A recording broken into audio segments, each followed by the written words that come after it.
and you were thinking about times of work that in for your day. And I think I gave feedback, like you can work it and sometimes you're more than work. Yeah. Yeah. I've been doing, like, during a little bit, just quickly in math meeting too. Yeah, yeah, you can do that, both, because they only take like 1 or 2 minutes. Yeah. And then, of course, I number stories across the second grade, across the school grade. We need to work on number stories, so we're doing some things. I have some resources that I'll share that Drew sent me over Christmas break, but Drew is also going to be working on our campus, so do some TV on number stories. So we should be able to improve in those areas. As far as reading, like there's a lot of books, there's a lot to celebrate. I was so happy because the first Yeah. 2 go-rounds, I was feeling very defeated.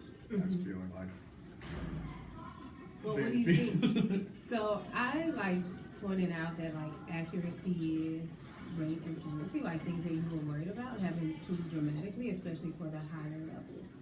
I think we still have some work to do with some of the lower levels, but like it's improved a lot, which is good. And I think like the more that they're reading, the better that they'll get, and continue like you and Courtney are working really well to do like the fluency pros, and modeling what that should look like, and using the appropriate text. And I think those things, like doing those things, we can help them continue to grow. So what else do you think led to those successes for you? Because I know y'all are happy about the growth. yeah, I think we really spent the time. We really got our rotations down, I think, in the beginning. Like this time, was it last week or like 2 days or whatever day it was, we just practice rotations. And now, because we spent that 1 day, instead of losing a little bit every day, we're having nice long rotations. So I think that having the actual time makes a huge difference. Yeah, I mean, like, I think, like, the differences between, like, unit 1 and 2 and, like, what happened in unit 3 is I think people were, like, actually, like, and you were, like, really digging into the text and, like, working to, like, do everything that should happen before, during, and after reading. And I think just that intentionality, making sure that the lessons are annotated, and also just, like, making sure that scholars are reading an appropriate text every day has gone a long way. I think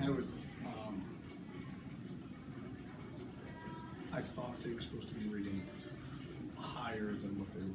Yeah, they need to read at their DNA, which is like what they should Which be makes- achieving yeah. next. You know, like if Yeah. they DNA at 7, like you want them to achieve 7. Yeah. So they should be reading those. And I was told, I levels. don't even remember what, but like, if they did a 4, have them be reading a 5 or 6 in that way. But it And, just, I the mean- problem was that with the higher levels, they can handle that, it's the deeper questions, but at the lower levels, It's hard. Yeah.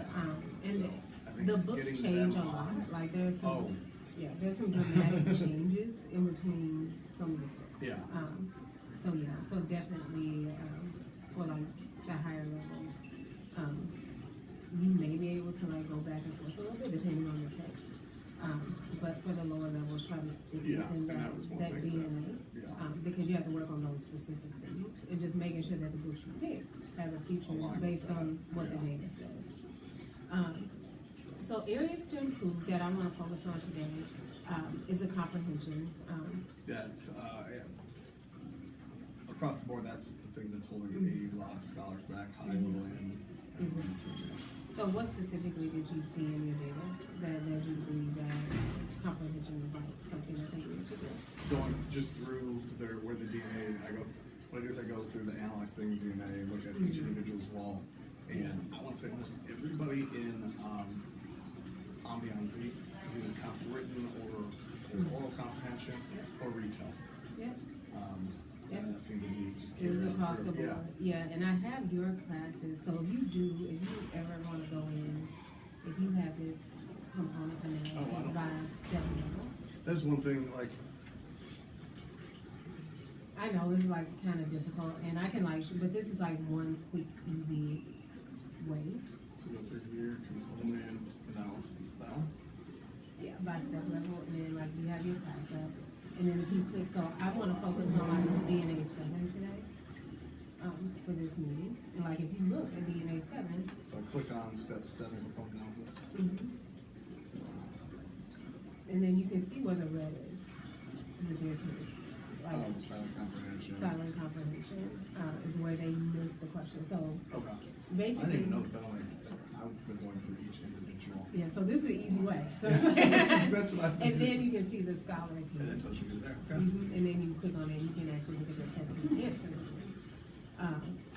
for that DNA group. I've been doing that for like over a year now. Never knew. I mean, there's so many things. You Yeah. kind of have to play with it to be able to find things, but When I played definitely it on the like, stuff I hadn't thought I was doing well. I was like, oh, this is a lot easier. yeah, but yeah, if you look at for DNA 7, and we want, I think DNA 7 and 8 are like groups that you need to focus on this time for the purposes of today, because I saw like DNA 7 was silent comprehension, DNA 8 was comprehension and retail.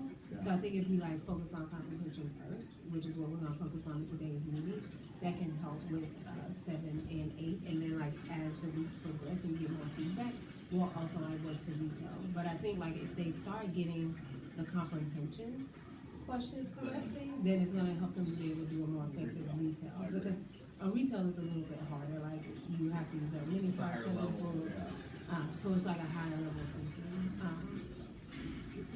activity. So we're gonna start with just like the comprehension questions and making that stronger, like for them to be able to. They'll answer comprehend what they're questions. reading. They're definitely doing well. Probably the components for that. Yeah, so that's gonna be our focus today, is to like work at, and I have DNA 7 that we're looking at, but I mean, you can easily use either of these, Yeah. DNA 7 and 8, to think about how to improve their comprehension, especially when they're reading silently. Because I know, like, I've seen you give them a lot of at-bats for like reading silently. So we wanna make sure we're doing that, like, in a way that's gonna be effective and help, Okay. drive results. So our focus today will be on reading comprehension. And what I specifically wanted to do, today, so I don't have like an exemplar video, because I think we've looked at most of the videos. Sure. And I think we've seen like effective conversations, but I wanted to kind of like roll that back a little bit from what we see with Uncommon and think about how do we get to the level that Uncommon is for like having those very meaningful conversations with scholars. And what I put together is a criteria for success, and I'll share it with you. Like, maybe I'm jumping ahead, but like today, getting them to understand that the character felt that she was going to lose part of her past and her heritage and stuff. Did I handle that with like? Because it felt like I gave them at bats, they weren't getting it. Yeah. I don't. Yeah, so it is linked to what I'm Okay, talking good. about I want. because I they felt did like. struggle. Yeah. And that was an inferential, like, critical thinking type Yeah. of question. It was a hard question. And I think what they struggle most with is, though they were looking back in the book, they don't know how to specifically state or cite the correct text evidence and link it to like what they know in their schema to like make an inference. And I think in order for them to do something like that complex, they're gonna have to see you model it. Okay. So today, like, that's what we're gonna focus on, is like how to activate their thinking, to like, they can see what it looks like to effectively think about a question, Okay. look for evidence, and like make a connection in their schema to that evidence, and then make an inference, Okay. ultimately make an inference. So I just shared with you, this criteria for success.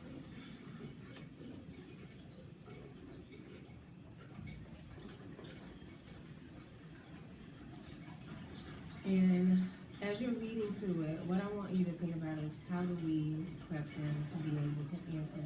And I've actually started with an easier question instead of like inferential. Yeah. I think I've done this because they have to know how to answer. Yeah. I think they're doing an inference, but this is like an inference on feelings, which is like a little bit easier of an inference than the one. Yours was really more like a critical thinking question, and it was like that question was really hard. But this one today is they're gonna make an inference about how someone feels, which I think is also like perception, like they're still focusing Yeah. on character feelings and making inferences based on that. So as you look at this, what I want you to look at are like there's like specific pieces. So there's a preparation piece, and then like after you've prepped, what you should do before the model, how to model, and then like how to debrief a model. And so what I'm gonna do for you today is I'm gonna give you about 2 minutes to read this through, and I want you to think about what is effective about having this, and then what gaps do you see like in your current practice with your reading comprehension conversations. So you can take a few minutes to read through that. And then like the things that I've highlighted, I'm gonna actually model this for you and show you like what it.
So what do you see as effective about like this criteria for success?